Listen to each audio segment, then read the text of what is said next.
Good morning, children. I am G. Hariprasad, Department of Computer Science, SKSD Mahaya Kalasala, UG and PG at Almost Tanuku. Today, I want to explain the basic concepts of object-oriented programming. So, what are the basic concepts or what are the basic features in object-oriented programming is class. There are some features are there. First one is class, second one is object, third one is inheritance, fourth one is data encapsulation, fifth one is data hiding, sixth one is data abstraction, polymorphism and dynamic binding.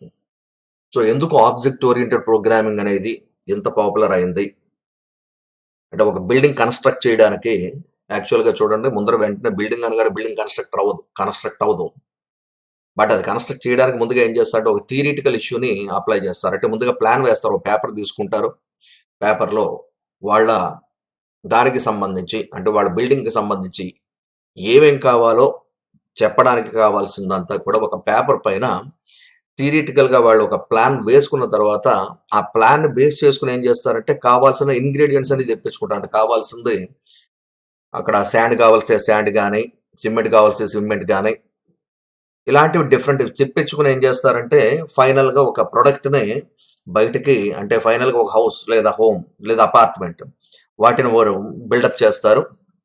అదే రకంగా ఇక్కడ ఎందుకు object oriented programming అనేది ఎంత popular అయ్యింది అంటే మీకు already last క్లాస్లో చెప్పాను there are some flaws in procedure oriented programming.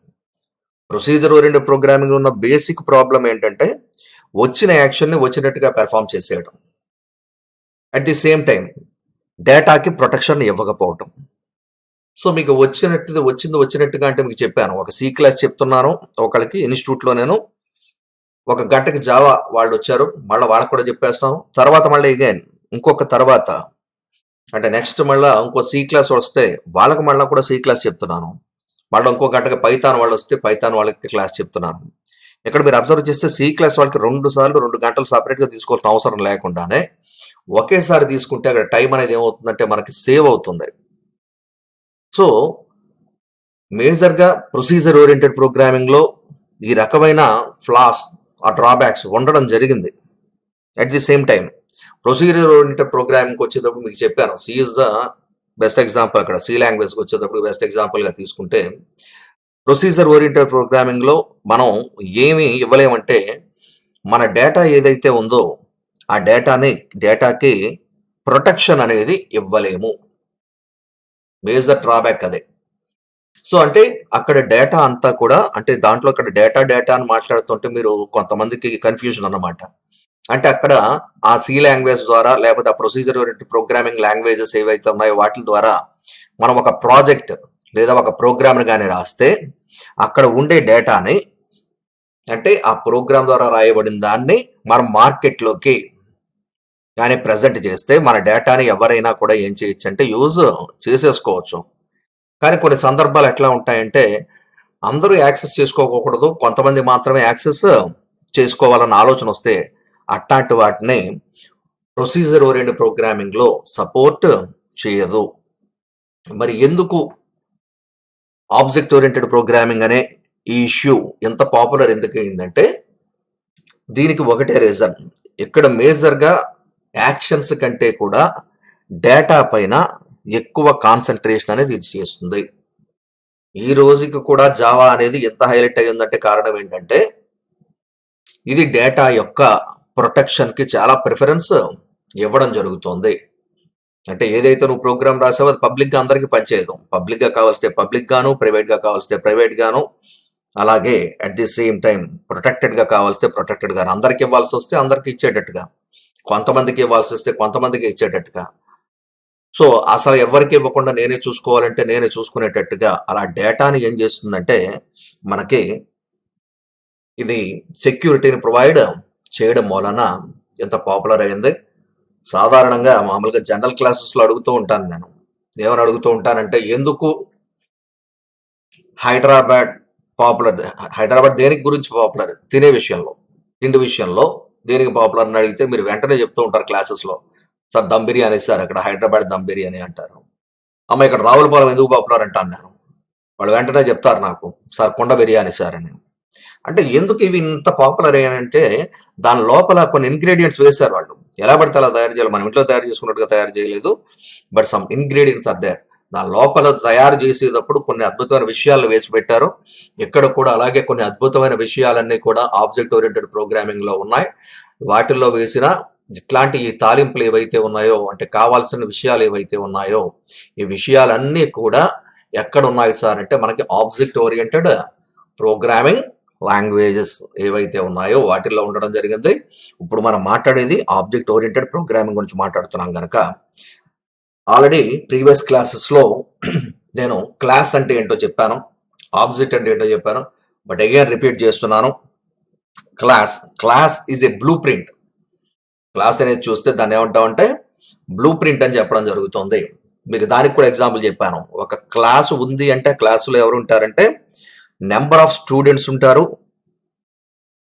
అక్కడ బ్లూ ప్రింట్ అంటే కూడా ఒక మాట చెప్పాలి మీకు, అది కూడా లాస్ట్ టైం ఎగ్జాంపుల్లో చెప్పాను. Blue print means it is an imaginary issue. అంటే మా పాప ఫోన్ కొనిమ్మంది అన్నాను. కొనిమ్మన్న ఫోను, ఎందుకంటే ఇప్పుడు ఆన్లైన్ క్లాసెస్ జరుగుతున్నాయని మా పాప కనుమ్మన్న ఫోను ఏదైతే ఉందో ఆ ఫోను తను కోరుకుంటున్న విషయాలు చెప్పాను నేను. అంటే తన ఇంకా నేనేం కొనలేదు కానీ ఇమాజినరీగా చెప్తుంది, నాన్నగారంటే నాకు ఈ టైప్ ఆఫ్ ఫోన్ కావాలి, అది శాంసంగ్ అయి ఉండొచ్చు, లేకపోతే దానికి ఫీచర్స్ ఉండాలి. అంటే తను చెప్తున్న విషయం ఏంటంటే, నాన్నగారు నాకు లెంగ్దీగా ఉండే ఫోన్ కావాలంటే దానికి ఒక హైట్ అండ్ విడ్త్, ఈ కలర్ ఫోన్ మాత్రమే కావాలి. అలాగే ఇంకొకటి ఏంటంటే ఈ రెండే కాదండి, ఇంటర్నల్గా నేను ఆన్ చేసుకున్న తర్వాత అది కొన్ని యాక్షన్స్ కూడా పెర్ఫామ్ చేయాలి, చాలా స్పీడ్గా వర్క్ చేయాలి, ఎక్కువ మెమొరీని స్టోరేజ్ చేసుకుంటూ ఉండాలి. ఇలాంటి ఈ బిహేవియర్స్ అన్నింటినీ కూడా అది పెర్ఫామ్ చెయ్యాలంటే అంది. అంటే ఇమాజినరీగా నాకు చెప్తుంది, నేను ఇంకా కొనలేదు ఆబ్జెక్ట్ని. అంటే ఆ ఫోన్ అనేది ఏదైతే ఉందో దాన్ని నిజంగా నేను కొనలేదు, కానీ తను ఏం చెప్తుందంటే నాకు అక్కడ జస్ట్ కొన్ని ఇమాజినరీ ఇష్యూస్ మాత్రమే చెప్తుంది. ఇక్కడ కూడా డిఫైన్ క్లాస్ అంటే it is a blueprint or an imaginary thing అని చెప్పచ్చు. అసలు చెప్పాలంటే ఒక ఆబ్జెక్ట్కి సంబంధించి, అంటే ఫోన్ అనేది ఒక ఆబ్జెక్ట్ అయితే ఆ ఆబ్జెక్ట్కి సంబంధించిన ఒక ఇమాజినరీ ఇష్యూ ఏదైతే ఉందో ఆ ఇమాజినరీ ఇష్యూనే మనం ఏమని చెప్పచ్చు అంటే క్లాస్ అని చెప్పచ్చు. సో ఇంకొక డెఫినేషన్ కూడా మనం చెప్పుకుంటాం. ఇంకొక చెప్పుకునే డెఫినేషన్ ఏంటంటే as per hour text book ప్రకారం మనం చెప్పుకునే డెఫినేషన్ ఏంటంటే it is the combination of member variables and member functions. ఒక క్లాస్లో అంటే మన చూడండి, ఇప్పుడు నేను చెప్తున్న క్లాస్ ఇదే నేను లైవ్లో చెప్తున్నాను అనుకోండి మీకు. ఇప్పుడు ఇది చెప్తుంది మామూలుగా ఇలా చెప్తున్నప్పుడు కాకుండా క్లాసెస్లో డైరెక్ట్గా చెప్తున్నప్పుడు అక్కడ మీరు క్లాస్లో ఏముంటాయి అంటే ఈ class contains member of variables and functions.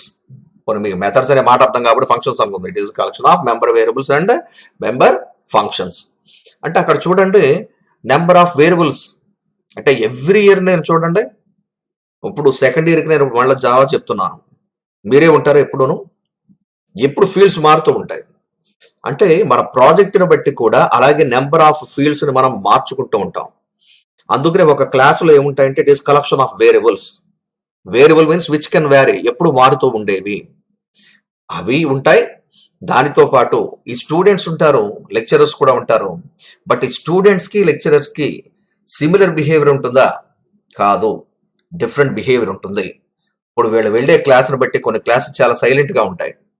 ఆ క్లాస్ను బట్టి ఏమవుతుందంటే మనకి అక్కడ వాళ్ళు సైలెంట్గా ఉంటే ఇక్కడ మాస్టర్ ఎట్లాంటి ప్రాబ్లమ్ని ఫేస్ చేయడం, అతనిలో ఎట్లాంటి చేంజెస్ రావాల్సిన అవసరం లేదు. అంటే అతని బిహేవియర్ ఏం మారదు, అర్థమవుతుందా? కానీ ఒక్కొక్క క్లాస్కి వెళ్ళేటప్పటికి కొంత వాళ్ళు డిఫరెంట్గా బిహేవ్ చేస్తారు. మనం కూడా మన బిహేవియర్ని చేంజ్ చేసుకుంటాం. కాబట్టి క్లాస్కి వచ్చేటప్పటికి నెంబర్ ఆఫ్ వేరియబుల్స్ ఉంటాయి, అలాగే at the same time number of methods అన్ని కూడా దాంట్లో ఉంటే వీటిని బేస్ చేసుకుని మనం కోడింగ్ అనేది ఏదైతే ఉందో కోడింగ్ని మనం డిజైన్ చేయడం జరుగుతుంది. First one is imaginary issue అని చెప్తే, సెకండ్ వన్ ఈజ్ టెక్నికల్గా చూస్తే it is collection of variables and methods అని చెప్పచ్చు. ఇది ఆల్రెడీ ఎక్కడైనా మేము విన్నామా సార్?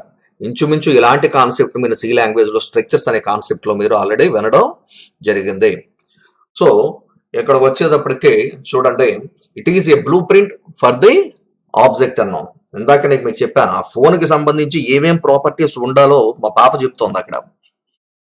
అంటే ఏమేమి కావాలి అనేది జస్ట్ చెప్తుంది. ఆ ఇమాజినరీ ఇష్యూని మనం ఇక్కడ ఏమని చెప్తామంటే బ్లూ ప్రింట్ అని మనం చెప్పడం జరుగుతుంది.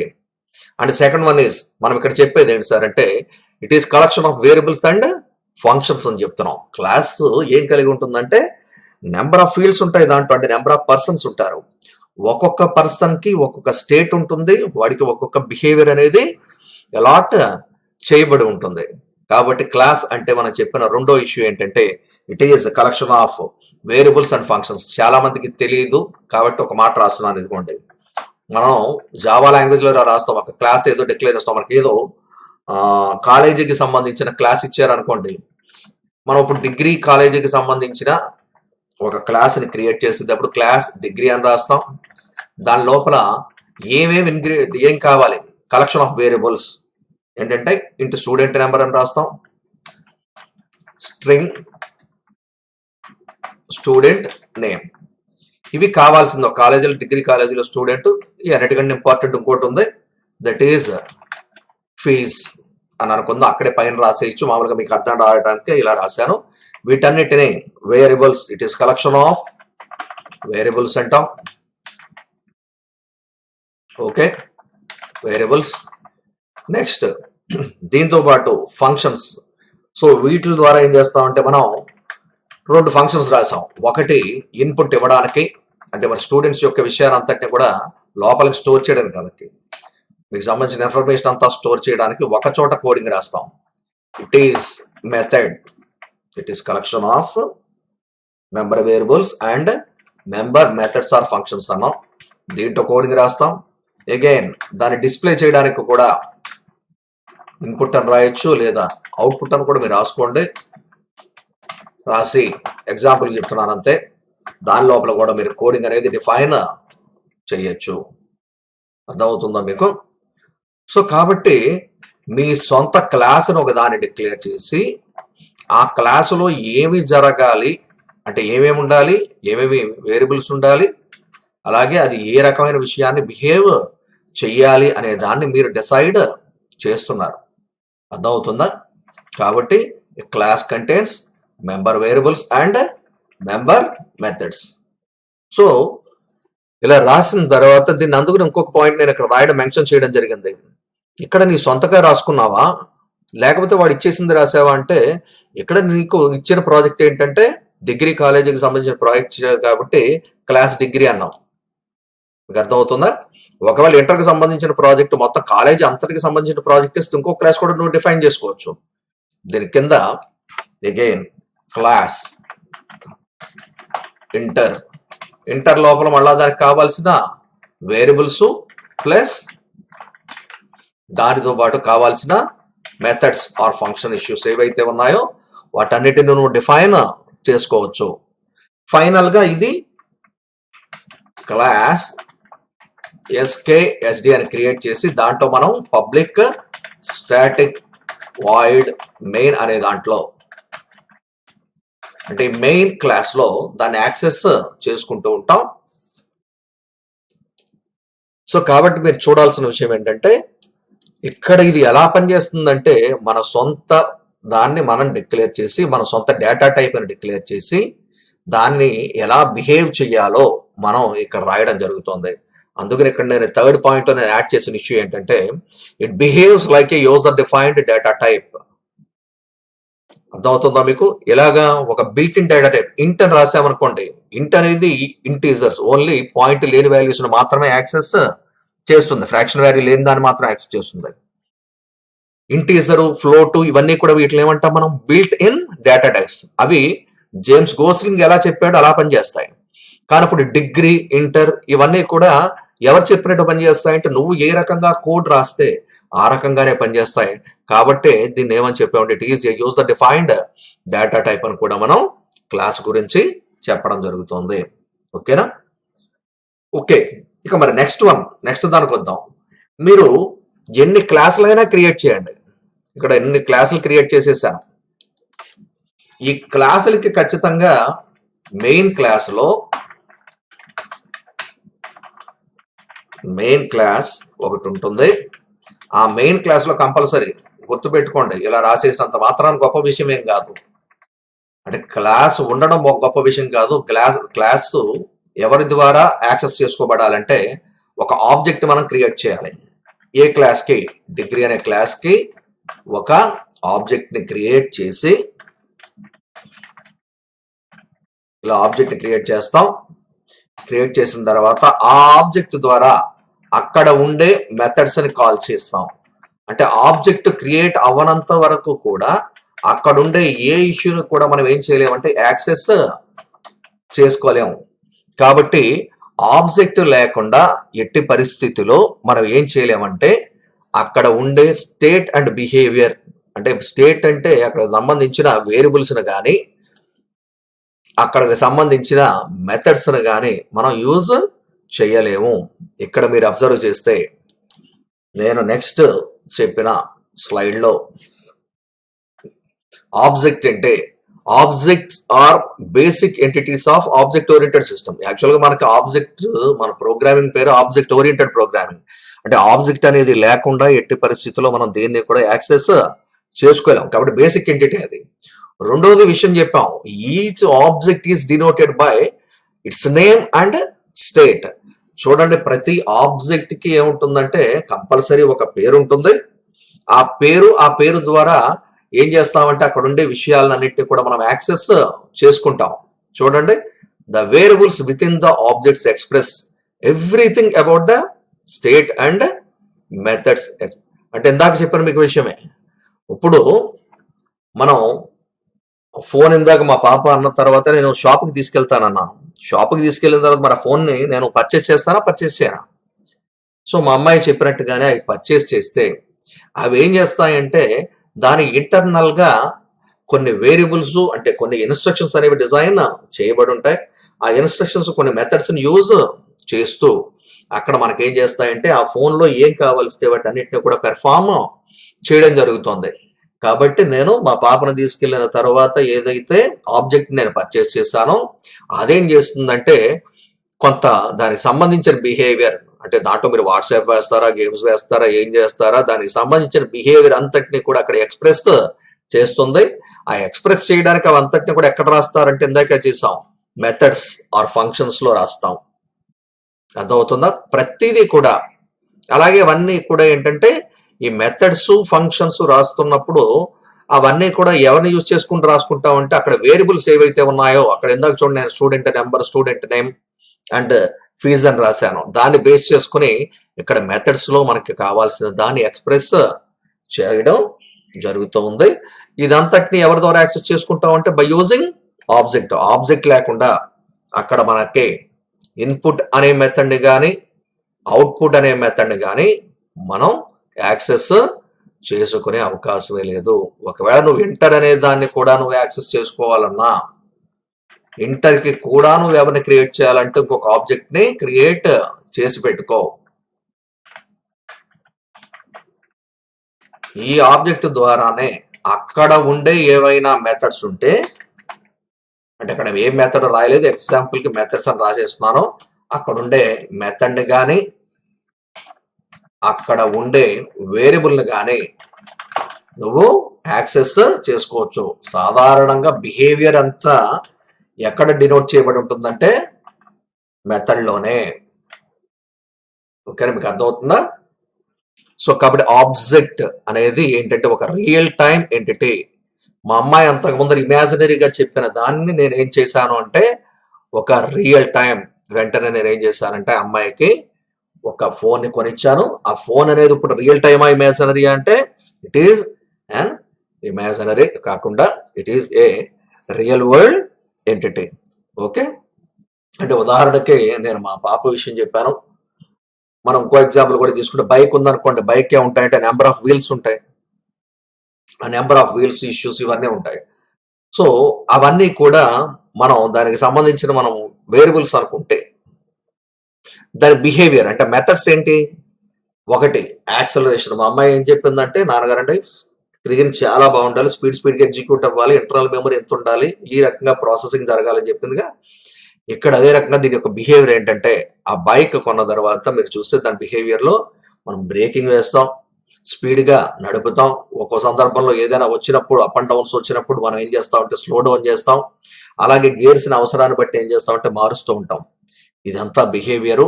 ఇది దానికి సంబంధించిన bikes.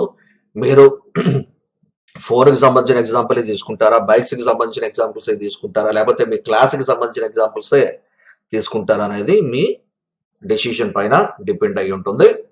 And third one is encapsulation. చూడండి, నేను చెప్పేటప్పుడు ఒక మాట అంటున్నాను. ఎన్‌క్యాప్సులేషన్. చూడండి, క్యాప్సుల్ అంటే చూడండి, క్యాప్సుల్ లోపల ఏముంటుంది? మెడిసిన్.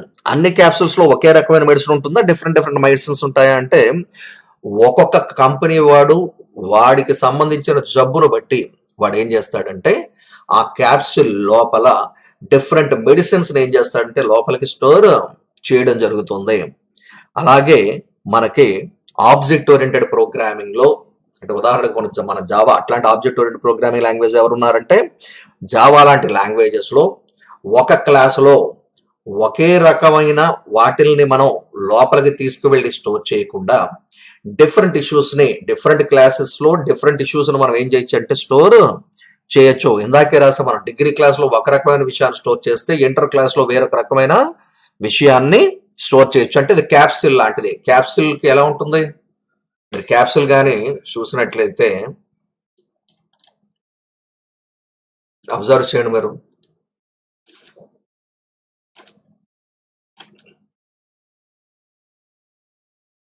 సో ఈ క్యాప్సిల్ లోపల member variables and member methods రాస్తాం. బట్ అన్ని ఒకే రకానికి చెందినవి ఉంటాయా సార్? కాదు. According to the situation, according to the project నువ్వేం చేయొచ్చు అంటే దీని లోపల ఏ రకమైన మందు కూరాలో ఆ రకమైన మందును కూర్చొచ్చు. సో అలాగా మందును కూర్చే ఈ విషయాన్ని మనం ఏమంటామంటే డేటా ఎన్‌క్యాప్సులేషన్ అని చెప్పడం జరుగుతుంది. అట్ ది సేమ్ టైం దీనికి ఒక బెనిఫిట్ కూడా ఉంది. ఈ క్యాప్సూల్ లోపల ఉన్న మందు చూడండి బయటికి రాదు. బయటికి మళ్ళా నువ్వు ప్రత్యేకించి ఏమైనా కట్ చేసేస్తే నేను చెప్పలేను, కానీ యాక్చువల్గా ఈ లోపల ఉండే డేటాకి, ఈ లోపల ఉండే మెథడ్స్ కి కూడా నిజంగా ఈ పైన ఉన్న ఈ లేయర్ ఏదైతే ఉందో ఈ లేయర్ ఏం చేస్తుందంటే నీకు ప్రొటెక్షన్ ని కల్పించడం కూడా జరుగుతుంది. అంటే లోపల ఉన్న మెడిసిన్ ఏదైతే ఉందో ఆ మెడిసిన్ ని బయటికి కనపడనివ్వకుండా చేస్తుంది. దాన్నే మనం నెక్స్ట్ ఫీచర్ లో చెప్పినట్లయితే, అందుకనే ఇక్కడ రాసాం అంటే ఎన్‌క్యాప్సులేషన్ అంటే ఇక్కడ బైండింగ్ అని అర్థం. Binding of code and data together into a single unit. Okay single capsule లో మనం ఏం చేస్తామంటే మన సిచ్యువేషన్ కి తగినట్టుగా కావాల్సిన కోడింగ్ అంతటిని కూడా దీని లోపల డిజైన్ చేయడం జరుగుతుంది. అట్ ది సేమ్ టైం దీన్ని ఒక మన లేయర్ గా కూడా మనం అప్లై చేస్తే ఏమవుతుందంటే అది డేటాని హైడ్ చేస్తుంది. అందుకనే నెక్స్ట్ కాన్సెప్ట్ మనం చెప్పింది ఏంటంటే డేటా హైడింగ్. డేటా హైడింగ్ అంటే అర్థం ఏంటంటే ఆబ్జెక్ట్ ఓరియంటెడ్ ప్రోగ్రామింగ్ లాంగ్వేజెస్ లో, అంటే జస్ట్ లైక్ జావా అంటున్నారు కదా, జావా కానీ స్మాల్ టాక్ కానీ C# కానీ ఇట్లాంటి లాంగ్వేజెస్ ఏవైతే ఉన్నాయో, లేదా C++ కానీ ఇట్లాంటి లాంగ్వేజెస్ లోపల ఏముంటాయంటే యాక్సెసింగ్ స్పెసిఫైయర్స్ అని ఉంటాయి. Accessing specifiers.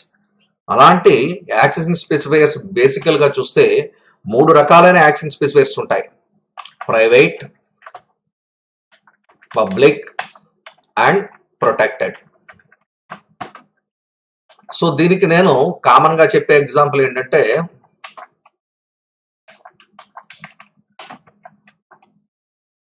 డేటాని వీటి ద్వారానే హైడ్ చేస్తుంది. అంటే కోడింగ్ రాస్తున్న కోడింగ్ ఆబ్జెక్ట్ ద్వారా యాక్సెస్ చేసుకుంటున్నప్పుడు అక్కడ మన మెథడ్స్ ని కానీ అక్కడ ఉండే వాటిని మనం ఏ రకంగా డిఫైన్ చేసాం? పబ్లిక్ గా డిఫైన్ చేసామా, ప్రైవేట్ గా డిఫైన్ చేసామా, ప్రొటెక్టెడ్ గా డిఫైన్ చేసామా? దీనికి జనరల్ ఎగ్జాంపుల్ మీరు వాట్సాప్ తీసుకోండి, లేకపోతే మీ మెయిల్ ఐడి తీసుకోండి. ఇప్పుడు సాధారణంగా చూడండి, అందరికీ తెలియాలి అని అనుకుంటే మనం ఇప్పుడు లాస్ట్ టైం కూడా మనం ఏం చేసామంటే గ్రూప్స్ క్రియేట్ చేసాం. మనం క్రియేట్ చేసిన గ్రూప్స్ మనకి బిఎస్సీ అయితే బిఎస్సీ, బీజెడ్స్ అయితే బీజెడ్స్, ఇలా గ్రూప్స్ క్రియేట్ చేసి పెట్టుకున్నాం మనం సెకండ్ ఇయర్కి కానీ, ఫైనల్ ఇయర్కి కానీ, ఫస్ట్ ఇయర్కి కానీ. అలా గ్రూప్స్ క్రియేట్ చేసినప్పుడు సాధారణంగా మనం ఆ గ్రూప్స్ లో పర్మిషన్స్ ఇచ్చాం. ఎవరికి మాత్రమే ఇచ్చామంటే ఫస్ట్ టైంలో అయితే స్టార్టింగ్ లో అందరి పిల్లలకి పర్మిషన్స్ ఇచ్చేసాం. మీరు ఇంకా ఆటోమేటిక్గా మీరు ఏం చేస్తున్నారంటే వాట్సాప్లో మీ ఇష్టం వచ్చిన డేటాని రాసేస్తున్నారు. హాయ్ అనో, హలో అనో, ఇంకా సంథింగ్ సంథింగ్ సంథింగ్. ఒక్కసారే కాదు, అక్కడ ఉండే మీ ట్యూటరే కాదు, అలాగే మీ సిఆర్ఏ కాదు, మీ సిఆర్తో పాటు అందరూ కూడా ఒకరితో ఒకటి ఇంటరాక్ట్ అవుతున్నారు. అంటే అలాంటి సందర్భంలో ఒకవేళ అలాంటి సిచ్యువేషన్ వస్తే, కోడింగ్ రాయాల్సి వస్తే జావాలో లేదా ఒక ఆబ్జెక్ట్ ఓరియంటెడ్ ప్రోగ్రామింగ్ లాంగ్వేజ్ లో ఎలా డిక్లేర్ చేస్తామంటే అందరూ యాక్సెస్ చేసుకోవాలి. అలాంటప్పుడు వాడు ఏమని డిక్లేర్ చేసి పెడతాడంటే ఆల్ అని డిక్లేర్ చేస్తే, మనం ప్రోగ్రామర్ ఎవరైతే ఉన్నారో వాడు ఆల్ అని కానీ పబ్లిక్ అని కానీ డిక్లేర్ చేస్తే ఎవరైనా యాక్సెస్ చేసుకోవచ్చు. రెండో రకమైనది ఉంది. అదేంటంటే ఇంకా తర్వాత మేమేం చేసామంటే, ఒకటి ట్యూటర్ చూస్తారు, రెండోది దానితో పాటు ఆ ట్యూటర్ తోటి పాటు ఇంకొకళ్ళు ఎవరంటే సిఆర్. అంటే ఈ పట్టు యాక్సెసిబిలిటీ ఇచ్చాం అందరికీ కాదు, నేను నా ఫ్రెండ్, మీ వాట్సాప్ ఇష్యూ ఉంది అంటారు మీరు, ఓన్లీ నేను చూడాలి, నాతో పాటు నా ఫ్రెండ్ మాత్రమే చూడాలి, కనవాళ్ళు ఎవరు కూడా అందరూ చూడకూడదు అని అనుకున్నప్పుడు మాత్రం ఎలా డిక్లేర్ చేస్తారంటే ప్రొటెక్టెడ్ అనే దాని ద్వారా డిక్లేర్ చేయడం జరుగుతుంది. అలా కాదు, నా డేటా నేను మాత్రమే, ఇంకా అసలు మొత్తం పూర్తి బర్డెన్ అంతా ట్యూటర్కి అప్పచెప్పేశారు అనుకుందాం, సిఆర్ కూడా కాదు. మరి అలాంటప్పుడు ఓన్లీ ట్యూటర్ ఒక్కళ్ళు మాత్రమే యాక్సెస్ చేసుకోవాలంటే, అట్లాంటప్పుడు మనం రాసే మెథడ్కి ఆ రకంగా ఏ రకంగా యాక్సెస్ చేసుకుంటే మనం రాసే మెథడ్ అయి ఉండొచ్చు, యాక్సెస్ చేసుకునే క్లాస్ అయి ఉండొచ్చు, ఇవన్నిటిని కూడా ఎలా డిక్లేర్ చేస్తామంటే ప్రైవేట్ గా డిక్లేర్ చేయడం జరుగుతోంది. కాబట్టి డేటా హైడింగ్ అనేది ఏం చేస్తుందంటే, డేటా హైడ్ చేస్తుంది ఎవరి ద్వారా? By using accessing specifiers. So అలాంటి యాక్సెసింగ్ స్పెసిఫైయర్స్ ఏమున్నాయి కూడా మనం చూసాంగా, ప్రైవేట్, పబ్లిక్ అండ్ ప్రొటెక్టెడ్. ఇక్కడ నేను రాసిన ఇష్యూ కూడా అదే, processing data by preventing direct access to it. ఎవరు పడితే వాళ్ళు యాక్సెస్ చేసుకునే అవకాశాన్ని ఎక్కడ ఇవ్వదు. అందుకని అక్కడ డేటాని either private or protected, private గా కానీ ప్రొటెక్టెడ్ గా కానీ పెడితే మీ డేటాని యాక్సెస్ చేసుకోలేము. మీకు ఇందాకే ఫస్ట్ స్టార్టింగ్ లో చెప్పాను, ప్రొసీజర్ ఓరియంటెడ్ ప్రోగ్రామింగ్ సి లాంటి లాంగ్వేజెస్ లో ఉన్న మేజర్ డ్రాబ్యాక్ ఏంటంటే, డేటాని ఎవరైనా యాక్సెస్ చేసుకోగలరు, దట్ మీన్స్ పబ్లిక్ కింద లెక్క. కానీ ఇక్కడికి వచ్చేటప్పటికి ఆబ్జెక్ట్ ఓరియంటెడ్ ప్రోగ్రామింగ్ లాంగ్వేజ్ లోకి వచ్చేటప్పటికి డేటా అనేది ఏం చేస్తారంటే ప్రైవేట్ గా లేదా ప్రొటెక్టెడ్ గా స్టోర్ చేసే అవకాశాన్ని మనకి కల్పించడం జరుగుతుంది. And data abstraction. Abstract means అంటే తీసుకోవటం. ఇప్పుడు నేను క్లాసే చెప్తున్నాను, ఈ క్లాస్ చెప్తున్నప్పుడు నేను చెబుతున్న క్లాసు విషయాన్ని మాత్రమే రిసీవ్ చేసుకుని రిమైనింగ్ ఏవో కొన్ని ప్రాబ్లమ్స్ నీకు ఉండొచ్చు. బట్ వన్స్ నువ్వు క్లాస్కి వచ్చిన తర్వాత ఎసెన్షియల్ ఇష్యూస్ మాత్రమే, ఏదైతే మెయిన్ ఉందో మెయిన్ ఇష్యూ మాత్రమే తీసుకుంటూ, అన్నెసరీ అని నేను చెప్పను, బట్ కొంత అవసరం లేని విషయాన్ని తర్వాత ఎప్పుడో సాల్వ్ చేసుకోగలిగిన విషయాన్ని నువ్వు చూడొచ్చు. అంటే అందుకనే దీనికి నేను ఏమంటానంటే, మమ్మల్ని యాబ్స్ట్రాక్ట్ అక్కడ నుంచి రిసీవ్ చేసుకోవాలి, గ్యాదర్ చేయాలి. ఆ గ్యాదర్ చేసేటప్పుడు మనకి దాని యొక్క ఇంటర్నల్ ఇష్యూస్ ఏమి అవసరం లేదు, ఎక్స్టర్నల్ అవుట్పుట్ మాత్రమే కావాలి. అంటే మీరు ఇప్పుడు నేను చెప్పిన క్లాస్ అయిపోయిన తర్వాత టీవీ పెట్టుకుని చూస్తున్నారు, బట్ ఆ టీవీ పెట్టుకుని చూస్తున్న సందర్భంలో జస్ట్ రిమోట్ ఆన్ చేస్తారు. రిమోట్ అనేది పైన కనపడుతున్న ఎక్స్టర్నల్ ఇష్యూ అంతే తప్ప, నువ్వు ఆ రిమోట్ లోపల ఏముంది, ఇది ఎక్కడి నుంచి ఎలా వెళ్తుంది, తయారు చేసిన వాడెవడు, ఏ రకంగా తయారు చేసేయడు, ఇట్లాంటి ఇంటర్నల్ కాన్సెప్ట్స్ అవసరమే లేదు. అక్కడ ఓన్లీ ఎక్స్టర్నల్ ఇష్యూ మాత్రమే అవసరం. బయటకి నీకు వెంటనే దాన్ని ఆన్ చేయగానే టీవీ కనపడాలి. అలాగే నీ టీవీ దగ్గరికి వెళ్తావు, టీవీ దగ్గరికి వెళ్ళి టీవీని ఎలా తయారు చేశారు, లోపల ఏంటి ఇంటర్నల్ కాన్సెప్ట్స్ అనేవి అనవసరం. అలాగే ఒక బైక్ ఏదో నువ్వు కొనుక్కున్నావు, అంటే నువ్వు యాక్టివా ఏదో కొనుక్కున్నావు, ఆ కొనుక్కున్న యాక్టివా ఏదైతే ఉందో, ఆ యాక్టివా అనే బైక్ ఏదైతే ఉందో ఆ బైక్కి సంబంధించి నీకేమి కూడా బైక్ ఏ రకంగా తయారు చేశారు, ఇంటర్నల్ దాని గేర్స్ ఇష్యూస్ ఎలా ఉన్నాయి, ఇంటర్నల్ దానికి సంబంధించిన ఇన్ఫ్రాస్ట్రక్చర్ తో, దాని లోపల ఇంటర్నల్ స్ట్రక్చర్ తోటి నీకు ఏమీ సంబంధం లేదు, ఎక్స్టర్నల్ అవుట్పుట్ తోటి మాత్రమే సంబంధం. అంటే జస్ట్ నువ్వు దాని బైక్ ని రైడ్ చేసుకుని వెళ్ళిపోవడం అనే ఈ విషయమే ఇంపార్టెంట్ ఇష్యూ, అంతే తప్ప ఇంటర్నల్ డీటెయిల్స్ అవసరం లేదు. సార్ ఇన్ని ఎగ్జాంపుల్స్ ఎందుకు చెప్పారంటే, ఇక్కడ కూడా మనకి ఆబ్జెక్ట్ ఓరియంటెడ్ ప్రోగ్రామింగ్ లాంగ్వేజెస్ లో చేసే మేజర్ ఇష్యూ, మేజర్ బెనిఫిట్ ఏమని చెప్పాలంటే, ఇంటర్నల్ గా ఏం జరుగుతుందనేది చెప్పకుండా ఎక్స్టర్నల్ అవుట్పుట్ ని మాత్రమే మనకి తీసుకొచ్చి చూపిస్తుంది. అలా చూపించే ఆ కాన్సెప్టే మనం ఏమని చెప్తామంటే డేటా అబ్స్ట్రాక్షన్. అందుకని ఇక్కడ మనం చెప్తున్న మాట ఏంటంటే hiding internal details and showing the functionality, that means showing the output issue is known as abstraction. కావాల్సిన బయట విషయాన్ని మాత్రమే మనకి ప్రొజెక్ట్ చేసి చూపించడం జరుగుతుంది. దీనికి ఎగ్జాంపుల్ గా ఇంతకు ముందరికి చెప్పాను, ఇక్కడ ఒక ఎగ్జాంపుల్ కూడా ఇచ్చారు మీకు. ఫోన్ కాల్ చేసేటప్పుడు మనకి దాని ఇంటర్నల్ ప్రాసెసింగ్ అనవసరం కదా. ఫోన్ కాల్ వచ్చింది రిసీవ్ చేసేసుకుంటాం తప్ప ఫోన్ ద్వారా ఎట్టి పరిస్థితిలో ఇది ఏ టెలికమ్యూనికేషన్ నుంచి వస్తుంది, ఎక్కడ నుంచి వస్తుంది, ఎలా జరుగుతుంది అనే విషయాలు ఇంటర్నల్ డీటెయిల్స్ ఏమి కూడా మనం ఆలోచించకుండా చేస్తాం. అదే రకంగా మనం ఇక్కడ కోడింగ్ అనేది కూడా డిజైన్ చేయొచ్చు.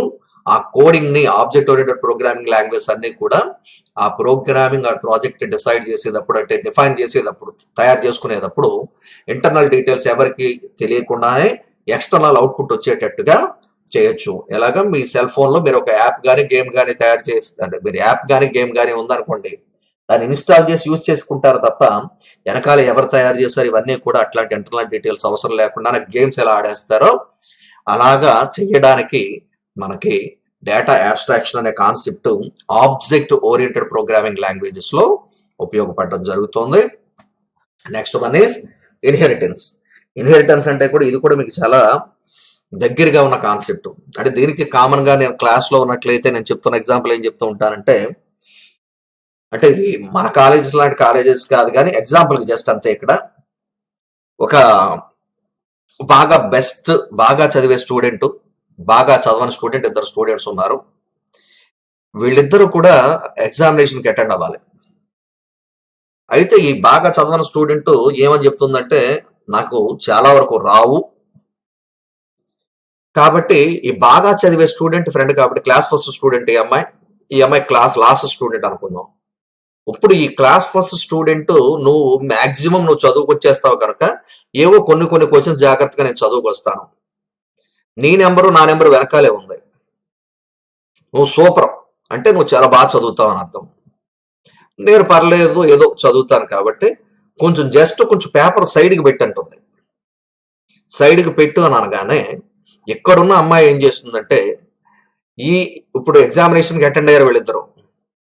ఇక్కడ ఉన్న బాగా చదివే అమ్మాయి వెనకాల ఉన్న అమ్మాయి ఏం చేస్తుందంటే, జస్ట్ ఈ బాగా చదివే అమ్మాయి డైరెక్ట్ గా తను రాస్తున్నప్పుడే పేపర్ని పక్కకు పెడుతూ ఉంటే ఈ అమ్మాయి ఆటోమేటిక్ గా తన దగ్గర నిజంగా ఎట్లాంటి డేటా లేకపోయినా, అంటే ఎట్లాంటి చదువు చదవకపోయినా ఏమవుతుందంటే ఆటోమేటిక్ గా రాసేస్తుంది. దీన్ని ఏమంటే ఇన్హెరిట్ చేసుకుంటుంది అంటారు.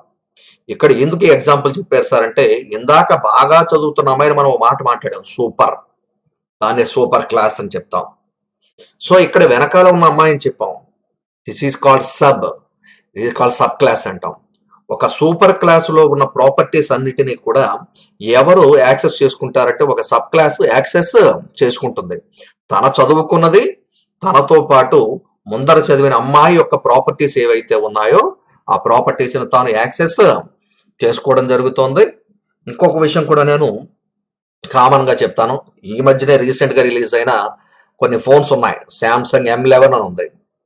శాంసంగ్ M11 అనేది ఇనీషియల్ అనుకుందాం, అంటే ఫస్ట్ సూపర్ క్లాస్ అనుకుందాం. తర్వాత శాంసంగ్ M21 అనే దాన్ని రిలీజ్ చేశాడు. నేను ఇప్పుడు అడుగుతాను మిమ్మల్ని, M11 కి కష్టపడినంత కష్టం M21 కి పడాల్సిన అవసరం లేదు. ఎందుకు అవసరం లేదు సార్? కారణం ఏంటంటే M11 లో ఉండే ఫీచర్స్ కి కొత్త ఫీచర్స్ ని యాడ్ చేస్తూ M21 అనే దాన్ని ఏం చేశాడంటే వీడు ఆటోమేటిక్ గా డిజైన్ చేయడం జరిగింది. అంటే సూపర్ క్లాస్ కి పడినంత కష్టం దాని నుంచి అక్వైర్ చేసుకునే సబ్ క్లాస్ పడాల్సిన అవసరం లేదు. కాబట్టి ఇక్కడ రాయడం కూడా మీరు పాయింట్ వైజ్ గా చూసినట్లయితే a class can inherit characteristics of another class. ఒక క్లాస్ ఏం చేస్తుందంటే వేరొక క్లాస్ ఏదైతే ఉందో ఆ క్లాస్ యొక్క ప్రాపర్టీస్ ని యాక్సెస్ చేసుకుంటుంది. అదే ఏంటంటే సూపర్ క్లాస్ అన్నాను. సూపర్ క్లాస్ యొక్క ప్రాపర్టీస్ అన్నిటిని కూడా ఏం చేస్తుందంటే సబ్ క్లాస్ ఏం చేస్తుందంటే యాక్సెస్ చేసుకోవడం జరుగుతుంది. అట్ ది సేమ్ టైం ఒక ప్రోగ్రామర్ కి మేజర్ బెనిఫిట్ ఏంటంటే దీంట్లో ఆల్రెడీ వాడు సూపర్ క్లాస్ డిఫైన్ చేసిన తర్వాత వాడు ఒక సబ్ క్లాస్, ఒక డిరైవ్డ్ క్లాస్ అంటే ఒక కొత్త క్లాస్ ని డిఫైన్ చేసుకుంటాడు వాడు. ఆ కొత్త క్లాస్ ఏం చేస్తుందంటే ఆల్రెడీ ఉన్న క్లాసుల్లో ఉన్న ప్రాపర్టీస్ అన్నిటినీ కూడా అది యాక్సెస్ చేసుకోవడం జరుగుతుంది. ఇంకొక విషయం ఏంటంటే ఇప్పుడు M21 తయారు చేస్తున్నప్పుడు M11కి ఏమన్నా నష్టం ఏమన్నా వచ్చేసిందా? కాబట్టి గుర్తుపెట్టుకోండి, సూపర్ క్లాస్ నుంచి సబ్ క్లాస్ ని క్రియేట్ చేసేటప్పుడు అంటే M11 నుంచి M21 ని తయారు చేస్తున్నప్పుడు M11కి ఎట్లాంటి ప్రాబ్లం ఉండదు M21 యొక్క మోడిఫికేషన్స్ ని చేయడం వల్ల. సో ఇక్కడ కూడా the parent methods will not be affected because of modifications in the sub class. ఒకవేళ సబ్ క్లాస్ లో అంటే M21 లో ఏ మార్పులు చేసినా ఎట్లాంటి ప్రాబ్లము మనకు ఉండదు. ఇన్హెరిటెన్స్ అంటే మీకు తెలిసిందే, తండ్రి బాగా సంపాదిస్తే కొడుకు కొంత సంపాదించుకుని తన పార్టు తనతో పాటు తండ్రి పార్ట్ను కూడా తాను యాక్సెస్ చేసుకుంటాడు. This is called inheritance. There are various types of inheritances are there. First one is single inheritance, second one is multiple inheritance, third one is multi level inheritance, hierarchical inheritance, hybrid inheritance. ఇవన్నీ కూడా different types of inheritances future లో నేను class చెప్తున్నప్పుడు మీకు రావడం జరుగుతుంది. ఇవన్నీ చేసే పని ఏంటంటే ఆల్రెడీ ఉన్న ఒక క్లాస్ నుంచి ఇంకో కొత్త క్లాస్ మనం డిఫైన్ చేస్తున్నప్పుడు ఈ కొత్త క్లాస్ ఏం చేయగలదంటే ఆల్రెడీ ఉన్న క్లాస్ లో ఉండే ప్రాపర్టీస్ ని తన ప్రాపర్టీస్ ని కూడా యాక్సెస్ చేసుకోగలదు. This is called inheritance. వంశపారంపర్యంగా వచ్చేది అంటే ఒక పేరెంట్ క్లాస్ నుంచి ఒక చైల్డ్ క్లాస్ ఏం చేయగలదంటే కావాల్సిన కోడింగ్ అంతటిని కూడా అక్వైర్ చేసుకోగలదు. ఓకేనా? And next one is polymorphism. So పాలిమార్ఫిజంకి వచ్చేటప్పటికి దీనిలో ఒక మేజర్ ఇష్యూ ఉంది. One interface multiple methods. అంటే దీనికి సింపుల్ ఎగ్జాంపుల్ మీరు గుర్తుపెట్టుకోవడానికి నేను చెప్తాను. Common example ఓసరవెల్లి. ఓసరవెల్లి మీరు చూడండి, అదేం చేస్తుందంటే చెట్లు ఎక్కుతుంది కదా, దానికి ఒక విషయం ఉంది మీరు అబ్జర్వ్ చేస్తే. ఆ ఓసరవెల్లి ఏ చెట్టు ఎక్కితే ఆ చెట్టు కలర్లోకి మారిపోతుంది తను ప్రొటెక్ట్ చేసుకోవడానికి. తను తాను ప్రొటెక్ట్ చేసుకోవడానికి ఏ చెట్టుకి నువ్వు ఎక్కితే ఆ చెట్టు కలర్లోకి ఆటోమేటిక్ గా మారిపోతుంది. అంటే వన్ ఇంటర్ఫేస్, ఒకటే ఇంటర్ఫేస్, మల్టిపుల్ మెథడ్స్. ఏ చెట్టు ఎక్కితే ఒకటే ఓసరవెల్లి ఏ చెట్టు ఎక్కితే ఆ చెట్టుకు తగిన కలర్ కి మారిపోవడం జరుగుతుంది. సో ఇక్కడ కూడా దానికి దీనికి సంబంధం ఏముంది సార్? యాక్చువల్ గా the concept of polymorphism is often expressed by the phrase. ఒక ఫ్రేజ్ ద్వారా చెప్తున్నాడు ఏమనంటే one interface multiple methods. Actual గా polymorphism means, poly means many, morphism means change అని అర్థం. యాక్చువల్లీ పాలీ అంటే అర్థం ఏంటంటే మెనీ అని అర్థం, మార్ఫిజం అంటే చేంజెస్ అని అర్థం. దీనికి జనరల్ గా ఒక ఎగ్జాంపుల్ చెప్తాను మీకు చూడండి. సి లాంగ్వేజ్ దీన్ని సపోర్ట్ చేయదు. నేను ఇప్పుడు సి లాంగ్వేజ్ లో ఒక చిన్న వర్క్ చేస్తున్నాను. ఏంటంటే చూడండి, నాకు మాట చెప్పండి, మనం ఎడిషన్ చేయాలి. Edition of 2 numbers. ఎడిషన్ ఎవరెవరికి మధ్య చేయొచ్చు? 2 ఇంటీజర్స్ కు మధ్య చేయొచ్చు, 2 ఫ్లోట్ వాల్యూస్ కు మధ్య చేయొచ్చు, ఇవన్నిటినే చేయొచ్చు. సో లేదు అంటే మీకు డైరెక్ట్ గానే చెప్పడానికి ప్రయత్నం చేస్తాను. ఇక్కడ కంటే మనం ఇందాక నోట్ ప్యాడ్ ఓపెన్ చేసుకున్నాం కదా, ఈ నోట్ ప్యాడ్ లోనే చూడండి ఎడిషన్ దేనికి ఎడిషన్ అనేది వన్ ఇంటర్ఫేస్, ఒకటే. ఇంటీజర్స్ కి మధ్య ఎడిషన్ పెర్ఫామ్ చేయొచ్చు.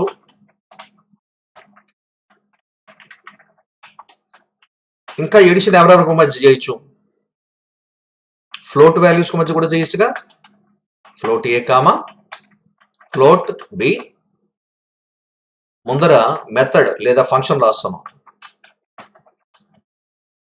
ఇలా నువ్వు తీసుకెళ్లి సి లాంగ్వేజ్ లో రాసేస్తే ఒకసారి యాడ్ ఆఫ్ అనే మెథడ్ రాసి మళ్ళా ఓకే అదే పర్పస్ ఉంది కదా అని ఒక సింగిల్ ప్రోగ్రామ్ లో, ఒకటే ప్రోగ్రామ్ లో మీరు రాసుకుంటారు కదా, వాయిడ్ మెయిన్ ఆఫ్ అని రాసి యాడ్ ఆఫ్ 10, 20, యాడ్ ఆఫ్ 2.3, 5.6 అని రాసి కోడ్ రాసేస్తే, ఇలా రాసేస్తే అంటే దీని లోపల ఇలా రాసాం int C is equals to A plus B. Result మీరు ప్రింట్ చేసేస్తున్నారు అనుకుందాం. సేమ్ ఇలాంటి కోడ్ ఇక్కడ ఫ్లోట్ కూడా రాసేశారు, బట్ అక్కడ float C C is equals to A plus B. Result ని ప్రింట్ చేస్తున్నారు, print percentage F comma C ఇలా రాసేసారు. బట్ ఇలా రాస్తే వెంటనే మీరు కంపైల్ చేయగానే పైన హ్యాష్ ఇంక్లూడ్ ఇవన్నీ రాస్తారు, కంట్రోల్ F9 కొట్టగానే వెంటనే ఏం చేస్తుందంటే మల్టిపుల్ యాడ్ ఫంక్షన్స్ డిక్లేర్డ్ అని ఎర్రర్ చూపిస్తుంది. మల్టిపుల్ యాడ్ ఫంక్షన్స్ డిక్లేర్డ్, నువ్వు 2 సార్లు యాడ్ అనేది వాడవు, నాకు అట్లాంటి దాన్ని నేను యాక్సెస్ చేసుకోను అని చెప్తోంది. అర్థమవుతుందా మీకు? అంటే object oriented, procedure oriented programming languages లో, అంటే సి లాంటి లాంగ్వేజెస్ లో సేమ్ బిహేవియరే. 2 కూడా ఇంటీజర్స్, 2 కూడా యాడ్ అనేది కామన్ ఇష్యూ. ఎడిషన్ చేయొచ్చు మనం ఇంటీజర్స్ కి మధ్య, ఎడిషన్ చేయొచ్చు మనం దేనికి మధ్య అంటే ఫ్లోట్స్ కి మధ్య, ఇంకా చేయొచ్చు ఎడిషన్ చేయొచ్చు ఒక ఇంటీజర్ కి ఒక ఫ్లోట్ కి మధ్య. ఇలాంటివి ఉన్న సందర్భాల్లో ఇవన్నీ కూడా కామన్ నేచర్ ఉన్నాయి. కామన్ నేచర్ ఉన్న వీటిలన్నిటికీ కూడా డిఫరెంట్ నేమ్స్ ఇమ్మంటుంది. అది ఎప్పుడు యాక్సెప్ట్ చేస్తుంటే మళ్ళీ యాడ్ 1 అని ఇక్కడ రాస్తే కానీ యాక్సెప్ట్ చేయదు, అది విషయం. ఇది సి లాంటి లాంగ్వేజెస్ లో. కానీ జావా అలా కాదు. జావాలో పాలిమార్ఫిజం అనే కాన్సెప్ట్ వల్ల ఒకటే ఓసర వెళ్ళి ఒకటే యాడ్ ఆఫ్ అనే మెథడ్, బట్ మనం పాస్ ఆన్ చేసే ఆర్గ్యుమెంట్స్ ని బట్టి ఇక్కడ 10, 20 అని రాశాను, వెంటనే ఎవరి దగ్గరికి వెళ్తుంది కాలింగ్ ఫంక్షన్? ఇక్కడ కాల్డ్ ఫంక్షన్ దగ్గరికి వెళ్ళి ఇంటీజర్స్ దగ్గరికి వెళ్తుందా, ఫ్లోట్ల దగ్గరికి వెళ్తుందా? ఏ చెట్టు ఎక్కుతుందంటే ఇంటీజర్స్ కి సంబంధించిన చెట్టు ఎక్కి అక్కడ దానికి సంబంధించిన ఇష్యూని ఏం చేస్తుందంటే అది పెర్ఫార్మ్ చేయడం జరుగుతుంది. ఇలాగా కామన్ నేచర్ ఉన్న మెథడ్స్ అన్నిటికీ కూడా ఒకటే నేమ్. అందుకనే ఇక్కడ మనం చెప్తున్న విషయం ఏంటంటే వన్ ఇంటర్ఫేస్ మల్టిపుల్ మెథడ్స్ ని పెర్ఫార్మ్ చేయడానికి. పైన కూడా మనం చెప్పుకున్న point, polymorphism is a feature that allows one interface to be used for general class of actions. Same actions అంటే ఎడిషన్ అనేది కామన్ యాక్షన్, అట్లాంటి యాక్షన్ ఉన్నప్పుడు ఆ యాక్షన్స్ అన్నిటిని పెర్ఫార్మ్ చేయడానికి ఏ కాన్సెప్ట్ ని మనం యూజ్ చేయడం జరుగుతుందంటే పాలిమార్ఫిజం అనే దాన్ని యాక్సెస్ చేయడం జరుగుతుంది. మీకు ఇందాక ఎందుకు ఎగ్జాంపుల్ చెప్పానంటే ముందరే నేను ఏదో పాయింట్స్ చదువుకుంటా వెళ్ళిపోతే పీపీటీ చదివినట్టు ఉంటుంది తప్ప విషయం తెలియదు మీకు. ఇంకొక విషయం ఏంటంటే థర్డ్ ఇష్యూ కూడా చెప్పాను మీకు. ఇప్పుడు మీరు అక్కడ 2 మెథడ్స్ ఉన్నాయి కదా, ఈ 2 మెథడ్స్ లో ఒకవేళ ఇది తీసేసాం, ఇది ఒక్కటే యాక్సెస్ చేసుకుంటే ఇప్పుడు ఇంటీజర్స్ దానికి వెళ్తుందా? ఎందుకంటే యాడ్ ఆఫ్ అనేది ఎక్కడ ఉంది, కాలింగ్ మెథడ్, కాలింగ్ ఫంక్షన్ ఉంది, కాలింగ్ ఫంక్షన్ చూడండి కార్డ్ ఫంక్షన్కి వెళ్తుంది. కానీ ఇంటీజర్స్కి వెళ్తుందా, ఫ్లోట్ వాల్యూకి వెళ్తుందా అంటే అది తన ఎక్కే చెట్టును అన్నానుగా ఊసరి వెళ్ళి ఇక్కడ ఉన్న ఆర్గ్యుమెంట్స్ ని బట్టి ఏ చెట్టు ఎక్కుతుంది అంటే ఫ్లోట్స్ కి సంబంధించిన చెట్టు ఎక్కి అక్కడ లోపల ఏదైతే కోడింగ్ ని మనం డిజైన్ చేసామో దాన్ని పెర్ఫార్మ్ చేయడం జరుగుతుంది. ఇది సి లాంటి ప్రొసీజర్ ఓరియంటెడ్ ప్రోగ్రామింగ్ లాంగ్వేజ్ లో కుదరదు, కానీ జావా లాంటి లాంగ్వేజెస్ లో ఇవన్నీ కూడా కుదరడం అనేది జరుగుతుంది. Okay, this is called polymorphism. And next one is dynamic binding. Dynamic binding అంటే అర్థం ఏంటంటే దీనికి కూడా సింపుల్ ఎగ్జాంపుల్ మనం ఫోన్ ని తీసుకోవచ్చు. ఫోన్ ని తీసుకుంటే ఈ ఫోన్ లోకి వచ్చేటప్పుడు మీరు చూడండి, మీరు ఒక ఫోన్ ని తీసుకున్నప్పుడు ఆండ్రాయిడ్ ఆపరేటింగ్ సిస్టమ్ ఏదైతే ఉందో మీరు ఆన్ చేయగానే ఆండ్రాయిడ్ అని వస్తుంది కదా. ఇప్పుడు అదేమంటుందంటే వాడు ముందుగా కొన్ని ఫీచర్స్ తోటి చేసేసి ఇస్తాడు మీకు, ఏ జూలైలోనే చేసి ఇచ్చాడు. ఎగైన్ మళ్ళీ ఏమవుతుందంటే వాడు ఏ సెప్టెంబర్లోనూ మళ్ళీ ఆండ్రాయిడ్ ని అప్డేట్ చేయండి అని చెప్పేసి ఒక ఫీచర్ వస్తుంది మీకు. మీరు ఆండ్రాయిడ్ ని అప్డేట్ చేసేటప్పుడు మీరు కనవ వర్క్లను ఆపేసుకుని ఈ ఒక్క పనినే చేయాలా, అంటే ఈ అప్డేషన్ అయ్యేంత వరకు అలా కూర్చోవాలా, లేకపోతే మీ వర్కులు మీరు చేసుకుంటా మీ ఫోన్లో చేసుకోవచ్చా అంటే మీ ఫోన్లో అప్డేషన్స్ యాజ్ యూజువల్ గా జరిగిపోతూ ఉంటాయి. మీరు ఏమి ప్రత్యేకించి జరపాల్సిన అవసరం లేకుండానే దానికి అవి జరిగిపోతూ ఉంటే మీరు ఏం చేస్తారంటే అప్పుడు మీకు కావాల్సిన ఇష్యూ అంతటినీ కూడా మీరు లోపల ఉండే యాప్స్ ఏవైతే ఉన్నాయో వాటిని యూజ్ చేసుకుంటూ ఉంటారు. బట్ అలా జరుగుతోంది అంటే కూడా దాని వెనకాల ప్రోగ్రామ్ ఆర్ కోడింగ్ అనేది డిజైన్ చేయబడి ఉంది కనుక అందుకనే dynamic binding means a method called within a program or associated with a program at runtime rather than compile time. అంటే మీరు కంపైల్ టైంలో కాకుండా రన్ చేస్తున్నప్పుడే మీకు కావాల్సిన అసోసియేషన్ ఏదైతే ఉందో అదంతా కూడా ఆటోమేటిక్ గా ఫామ్ అవడం జరుగుతుంది. ఈ డైనమిక్ ఇష్యూలో ఇంకొకటి కూడా మనకి ఈ విషయం ఉంది. దీనిలో ఏంటంటే మనకి ఆబ్జెక్ట్ ఓరియంటెడ్ ప్రోగ్రామింగ్ లాంగ్వేజ్ వాటిల్లో గార్బేజ్ కలెక్షన్ అయిన మేజర్ ఫీచర్ కూడా మెమరీ మేనేజ్మెంట్ లో మనకి ఉండడం జరిగింది. ఎప్పటికప్పుడు డైనమిక్ గా ఏం చేస్తుందంటే చెత్త ఏదైతే ఉందో, అంటే అన్నెసెసరీ ఇష్యూ, ఇక్కడ చెత్త అంటే అన్నెసరీగా మెమరీలో ఉన్న దాన్ని కూడా ఆటోమేటిక్గా ఏం చేస్తుందంటే అది రిమూవ్ చేస్తుంది. ఎందుకు ఇది పాపులర్ అయిందంటే ముందర చెప్పిన కుండ బిర్యానీ, దమ్ బిర్యానీలో ఏవైతే ఇంగ్రీడియంట్స్ ఉన్నాయో ఆబ్జెక్ట్ ఓరియంటెడ్ ప్రోగ్రామింగ్ లాంగ్వేజెస్ లో కూడా, ఆబ్జెక్ట్ ఓరియంటెడ్ ప్రోగ్రామింగ్ ఇష్యూస్ లో కూడా దాని బేసిక్స్ కానీ దాని ఫీచర్ ఇష్యూస్ కానీ చూస్తే వాటిల్లో ఇవన్నీ ఉండడం వల్లే ఆబ్జెక్ట్ ఓరియంటెడ్ ప్రోగ్రామింగ్ అనేది ఎంత పాపులర్ అవడం జరిగింది. Thank you.